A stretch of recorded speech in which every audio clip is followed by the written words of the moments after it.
Today I'm going to talk to you guys about how to properly place your hook, how to properly place your uppercut, and also how to work your jab. I'll throw a cross in there, but primarily we're going to focus on our one punch, which is your jab. If you watch any of our other DVDs and videos, you would know that the one punch is your jab. If you watched our videos, you would also know the two punch is your cross, three punch is your hook, four punch is your uppercut. Always keep your chin down when you're boxing. All our videos tell you how to properly set your base, your form, and your technique is very important. So as I move into our strikes, I want you to again revisit some of our other videos that way you'll know how to properly count your punching system, which is 1, 2, 3, 4, how you set your base, how you set your guard, how to wrap your hands. All those videos are covered in our previous videos. For today, we're gonna work on the heavy bag. Now on that hook punch, it's best that you get with a partner to use mitts, because proper placement of the hook is important. It's considered a power punch. It could also be one of those wild telegraph punches. So if your opponent sees it coming, unlike the jab, you can leave yourself susceptible to the counter punch. Now with that hook, a lot of novice and beginners make the mistake of bringing their elbow up and in as opposed to in and up from the start. So you bring your elbow up and in, it comes into the form of an uppercut slash hook. It's also less powerful. So your uppercut should be distinct, your hook should be distinct, which means first you bring that elbow up and out.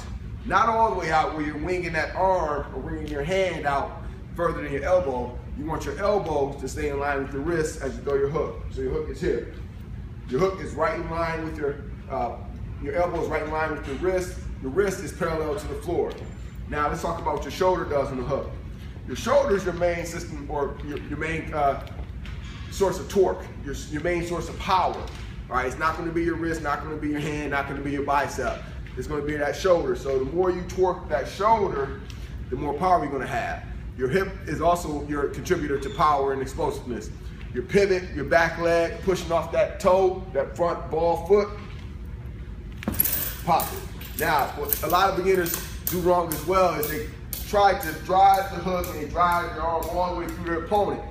It's not what you're doing with your hook. You just want to make contact enough to snap that body and get that opponent woken up, get that opponent to know that you're throwing that power punch in regards to what you're doing after is when you're going to knock them out. If you throw that hook, pop it, bring that arm back, that's where your power comes from.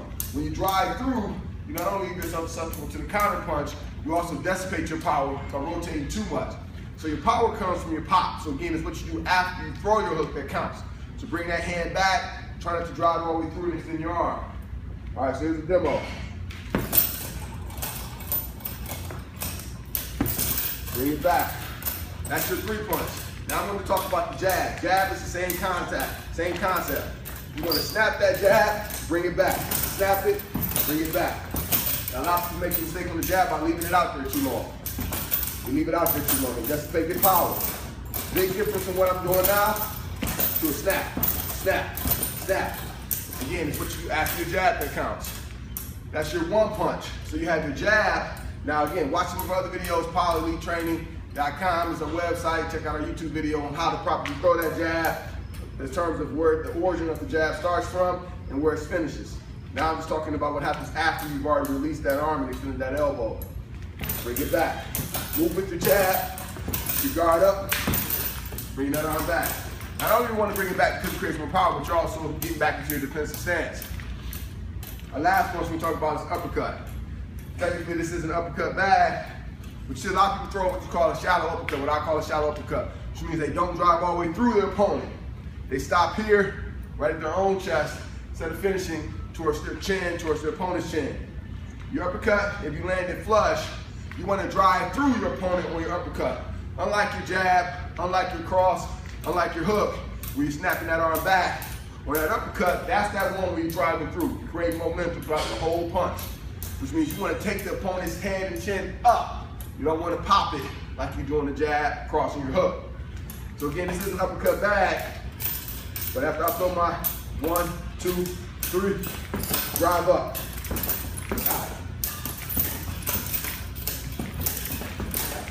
Now the real uppercut bag is right about here, drive up. Now again, some of our other videos have the origin of the uppercut, which means you first got to drop your hips. You also got to finish through with your same angle of alignment that I talked about with your hook, wrist over your elbow. Very important you watch my other videos so you'll know the concept of how to throw your 1, 2, 3, 4.